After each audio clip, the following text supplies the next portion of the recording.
Hola, ¿cómo está? Bienvenida a mi canal de YouTube.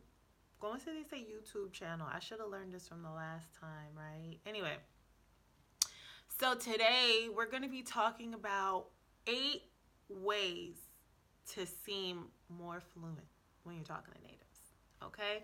And again, I'm looking at my notes. I'm going to try, listen, I'm going to go for the gold, okay? I'm going to go for the gold today, and I'm going to try to keep this under 7 minutes. So let's see if we can do that, okay? Real quick house cleaning. So, welcome to my channel if this is your first time, and if it's not, welcome back. Please subscribe. Hit the like button. Hit the like button. I can't even talk. I'm not gonna make this. I'm not gonna make the 7 minutes. I'm not. So hit the like button if you like this video. Subscribe. If you subscribe, please hit the notification bell so that way you can get notified each and every time I upload a video, which you will not regret because these videos are entertaining. I can't talk. I'm not gonna make the 7 minutes. I'm just not. So listen, you will be entertained. So that's the housekeeping real quick. Now let's get into it. So 8 clever ways to seem more fluent than you actually are, because there's gonna be times when you need to step it all the way up. I'm talking about your underwear is crisp and fresh and ironed with creases in them. You got to step it all the way up. It happens. Sometimes you get into that scenario and you just can't go from A2 to B1 overnight. But if you're shrewd and you're careful about what you say, you could seem like you're at B2 level. You know, one thing my grandma used to say, you know, back in the day, people used to wonder if you were stupid. And nowadays, people open their mouth and you know that they're stupid, you know? So a lot of it is being careful about what it is you say to give that appearance that you're more fluent than you are. Again, there's going to be times we have to do this. Interview, language exam, like the oral part, or you just want to impress the right person, you're networking, maybe you're a social climber and you're just trying to finesse, whatever the case may be. Here's some tips that's going to help you seem a little bit more advanced than you may actually be. And I know, because I use these all the time. One, become familiar with the most commonly used words, phrases, stuff like that. I think every language enthusiast knows, and when I say enthusiast, I mean like people who profess to be, you know, the guru in languages, whoever they are, you know who they are. Anyway, everybody knows that every language has like a core set of vocabulary that's most commonly used every day. And if you know it, like, let's say for English, it's like 3,000 words. If you know these 3,000 words, you're pretty fluent because you're probably going to see those words every day. And, you know, there may be words here or there that may be used that's not in that list. But, you know, because you know that you pretty much can speak to anybody, any given place, any given time, and you can figure out words you don't know because those words are used heavily. Maybe for German, there are 5,000 words. You know, you have to find out what it is for that language, and I suggest you definitely start there. Especially like with languages, English and German, because, you know, once you know those, German is notorious for compound words. Like English has compound words, but German takes the cake. I'm talking about these compound words look like Rumpelstiltskin. I be like looking like, what? So if you know like the words, you could take a deep breath and say, okay, I know what each individual, I know there's 5 words in this word and I know what those words mean. So, you know, so it helps. So become familiar with the most commonly used words, phrases. Next thing, use the native speakers use their words against them. Rephrase or paraphrase what they say to you. This is another trick that I do. You know, for instance, they ask a question, the answer is in the question. So I basically say back what they say to me. I rephrase it paraphrase it, or I may, change it around slightly so that it doesn't seem like I'm paraphrasing it, but I'm essentially paraphrasing it. It gets you to thinking quicker on your feet, because if they say something back to you, you're thinking about how to rephrase it.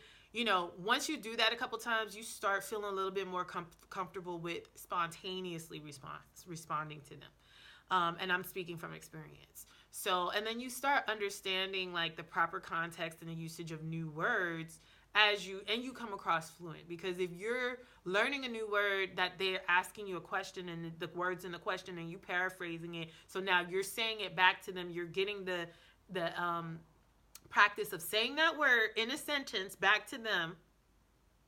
So you come across as fluent and you're learning something. They don't even have to know. You're learning. The next thing, pay attention to context clues so that you can do that. Sometimes the natives will use words or expressions or phrases that you're not used to because it's slang or to the local, it has something to do with the local history or the political climate, whatever. So if you pay attention to everything else they've said surrounding that sentence or that phrase or that word, you can usually make up enough out of the meaning to keep the flow of the conversation going. Excuse me, I have indigestion. Make sure you look it up in the dictionary later, to cement the meaning in your mind, so you just visually see it or look it up online or whatever. But pay extra attention to context clues when they start saying stuff you don't know. Like you can identify the words, but you don't know what they mean. Another thing that will help you is speaking confidently and continue to talk through errors. I know I have a habit of correcting myself when I'm talking to friends. Like I'll be talking to them in German, and then if I caught a mistake, if I catch a mistake, I will go ahead and like re-say it real quick the right way, and that's okay too. But when you're trying to finesse, when you're trying to be charming, when you're trying to, do what you need to do, don't do that. Talk through your errors. Mentally in your mind, correct yourself, but just continue to talk through your errors, because people tend to not really notice if you just continue to talk through them. They may notice, like make a mental note, but they won't really like judge you for it because you like talk through it and everything else you said was right except for that one little thing. So they're probably not even thinking about it. Especially if the errors are like really negligible, or like you live in a country where there's like too much going on. There's too much going on anyway. Like, there's a considerable amount of dialects, accents, regional stuff, like the U.S., for example. People up north, like New York, Boston, Connecticut and stuff, they speak differently than, like, people in, like, Georgia, people in Alabama, people at Louisiana. That's a whole thing. People in Texas, people in North Dakota speak different. They have that you ever seen Bobby's World? Speaking of which, didn't make the 7 minutes, by the way, but I think you figured that out. Bobby's World, I always thought Bobby's mother was Jamaican. Like, I didn't know that that's what they sound like in like Canada and the Midwest. So I was always like, because she'd be like, blah, blah, blah. She'd be like, don't you know? So I was like, is Bobby's mom Jamaican? She's a white Jamaican? Like, I know y'all probably laughing if you know the cartoon Bobby's World, but that's how they speak in the Midwest and kind of like Canada. They have that accent and it kind of sounds Caribbean sometimes if you not, I guess, used to it. But anyway, I say that to say, and the West Coast speaks differently. So it's just too much going on in English in America. It's just way too much going on, to the point where if you're speaking English and it's not your native language and you make a mistake, I would venture to say 7 times out of 10, somewhere in the 50 states, people say it like that. Really, like seriously. So it's almost like you probably didn't even make a mistake, really. You think you made a mistake, but you don't even know. Maybe in California they say stuff like that. Or maybe, in Florida they say stuff like that, So just talk through your errors, because nobody cares. You're the only person that cares. Don't worry about it. It's fine. Be friendly and agreeable. Being friendly instantly ups your likability factor. When you're friendly, you have a nice smile, people like you, they feel the friendly energy, and they will judge your language skills more favorably. And they're less likely to notice or pick apart your errors. And I say this because people tell me all the time, "Oh my God, your German's perfect. Oh my God, oh my God, oh my God." I noticed that people would tell me, "Oh my God, your German's great. Your German's great." Even people, Germans don't sometimes, when the sun don't come out for a while, they be a little ornery. And even sometimes they don't even want, they be like, "Yeah, it's good, but yeah, but still, so it's like, even you want to say something bad, but you can't, because I'm sitting here being nice, I'm being friendly, I'm being bubbly, and what you gonna say? You gonna say my German's crap? You really gonna say that? We both know it's not. Come on now. Anyway, being friendly and agreeable does help, really helps a lot. Memorize, I don't want to say memorize, but be familiar with a few of like the universal sayings or quotes in your target language, because that's going to give you bonus points. Like, even if your language skills are not the best, if you know like proverbial sayings, that's going to impress them, and they're going to, in their mind, they're going to judge your language skills favorably, because in their mind it's like, "Oh, if you could understand that," because that's not a beginner phrase, that's not a beginner concept, that's a proverbial saying. If you can understand that, they're going to think you have a better understanding of the language than they may have thought.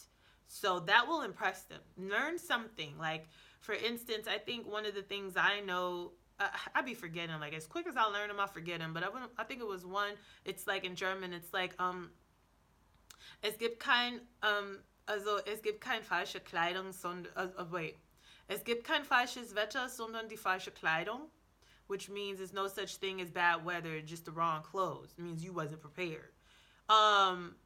That's one of the ones that I know. And I probably didn't even say it all the way right, but everybody has their little variation of how they say things. And then there was another one, something to do with the Schublade. Like, you're not gonna force me to fit in this little box. I forgot it, but I used to say that all the time. People used to always be like, "Oh my God." Learn a little bit about the regional history or the political climate and be able to speak to that in the language a little bit, just a little bit. Even if it's just saying, "Oh, I was reading about that and it was so interesting. Can you tell me more?" That you got them. You got them. Do that. You don't have to sit up here and have a dissertation or a speech, but just enough to say, "Oh, I read such and such and such. I found that so interesting. Can you tell me more?" Because people love to talk, especially about something they think they know. They think they're expert on. They love to talk. Be strategic about what you say. What I said in the beginning. If you struggle with communication, don't try to sit up here and pull out these sophisticated, sexy words you never used before, but you just read today because you think you're going to sound more cultivated. That's not sexy, okay? It's not sexy. Sticking to the script. Stick to the script. Sticking to the script. I can't even talk. Sticking to the script is sexy. That's what's sexy. Once you've mastered how to use these new words, how to use these new phrases, and you can comfortably use them in the right context at any given time, that's sexy. Do that. When you use the vocabulary you're comfortable with, you're familiar with, and you use it with ease and confidence, that's sexy. That's going to make you look like you know more. Not these $5 words that you're struggling to pronounce. That's not going to make you look like you know the language. Even if you just know the basic words. But if you say it with ease, and you're able to have a conversation with ease, with very minimal difficulty, you understand everything they're saying, you can get your point across, and you have your sentences has syntax, you're going to look fluent. You're going to look more fluent than struggling to insert this $5 word in your sentence. Like, don't do that. These tips have helped me tremendously. I use them every day when I'm speaking to natives. I have impressed so many people. They always tell me, "Oh my God, it depends on who I'm talking to." Because some people be like, "I don't even hear an accent. It sounds perfect." And then some people be like, "I hear an accent, but you speak perfectly." And I just use these tips and tricks because, I still suffer from imposter syndrome. I still suffer from, "Oh my God, they're gonna figure it out that I'm not fluent, or my German's not that good. I mean, it is good. Good, the institute said it was. But we always have that imposter syndrome. We always have it. So anyway, let me know if what do you think? Do you like these? Will you try them? Have you tried them before? Anything else that you found had to be helpful when you wanted to talk to natives and you want to seem a little bit more advanced, fluent than you actually are, that has helped you? Let me know. That's pretty much it. Again, group, black woman, must be black woman, mutually inclusive event. So, join the group if you're black and a woman at the same time, in this dimension, in this lifetime, right? I just keep looking, because number one, this is my favorite dress. Like, this dress, I love this dress. It's my favorite dress. And then on top of that, it like low-key kind of matches my backdrop. I love my backdrop. Like, I wanted to get an actual sequin backdrop, like a pink one. But low-key, I'm glad I got this one, because the other one was like actual sequins, and it was pink. But Amazon they didn't have it available on Prime. So I said, you know what, forget it. So I like this one now. It's gold, and it's like, I like it. Bling, brilliance, glitz, glam. It's all me. So anyway, we here at 16 minutes, 16 and a half minutes. So if you like the video, hit that like button, smash that like button. Let me know what you like. Also, if you didn't like it, let me know. Don't troll though. Like, please don't troll, because y'all really, I have a video where this woman was going in, and I really tried to keep it cute, but I'm not Beyonce. I'll pull up.